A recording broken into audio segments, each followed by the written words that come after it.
কি রাগ করলা, বলো বিসমিল্লাহ, বলো সুবহানাল্লাহ। এই কথাটা যে ভাইরাল, এটা বললে আমলনামায় গুনাহ উঠে যেতে পারে যে কারণে, এবং কি এটা মারাত্মক একটা বিষয়। দুইটা বিষয় এখানে রয়েছে। আপনারা দেখছেন যে কিছুদিন পর পরই সোশ্যাল মিডিয়াতে একটা ট্রেন্ডিংয়ে আসে, কাঁচা বাদাম থেকে শুরু করে একটার পর একটা ওই কিরে মধু মধু এরকম জিনিস পোলাপান এটা ছড়ায়। তো এই যে একটা দেখলাম ভিডিওতে সোশ্যাল মিডিয়াতে, হাত দেখতেছে গণকের মতো, সে হাত দেখাচ্ছে আর এমন কথা বলতেছে যেটা জীবন সকলের জীবনের সাথে মিলে যেতে পারে। আর দেখার পরে বলতেছে যে ঠিক কি না। ওই ছেলে বলতেছে ঠিক। কি রাগ করলা? কয় না। বলো বিসমিল্লাহ, বলো সুবহানাল্লাহ। এখানে প্রথম যে বিষয়টা হয়, রসুলের একটা হাদিস জানেন, আল্লাহর হাবিব সাল্লাল্লাহু আলাইহি ওয়াসাল্লাম জানিয়েছেন, আবু হুরায়রার বর্ণনা, মান আতা কাহিনান, কোন ব্যক্তি যদি গণকের কাছে যায়, গণকের কাছে যে হাত দেখায়, আল্লাহর হাবিব জানিয়েছেন যাওয়ার সাথে সাথে 40 দিনের আমল বাতিল হয়।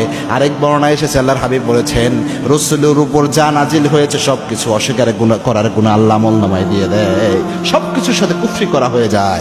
এক বর্ণনায় এসেছে 40 দিনের আমল নামাজ শেষ, আরেক বর্ণনায় এসেছে রসুলের উপর নাজিল করা যা আছে সব অস্বীকার করার মতো গুনাহ আমল নামায় উঠে যায়। এটা হচ্ছে প্রথম। ওই যে হাত দেখানোর বিষয়টা, যেহেতু এটা আমরা ভাইরাল করতেছি, এটা অনেকেই এখান থেকে উৎসাহিত হবে। এই জন্য কারো কোনো গণকের কাছে কখনো হাত দেখাবেন না, গায়েবের একমাত্র মালিক আল্লাহ। 2 নাম্বার, এখানে বিসমিল্লাহ এবং সুবহানাল্লাহ এটাকে ফান হিসেবে ব্যবহার করা হচ্ছে।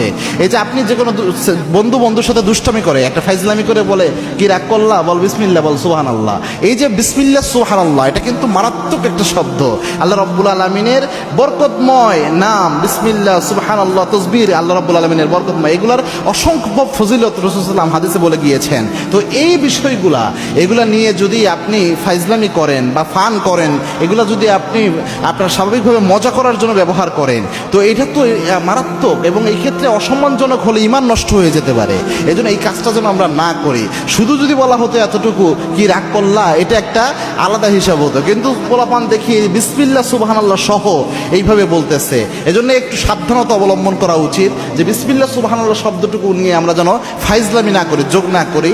এগুলো অনেক যুবক ভাই হয়তো আপনাদের কষ্ট লাগতে পারে, কি তোমরা রাগ করলা।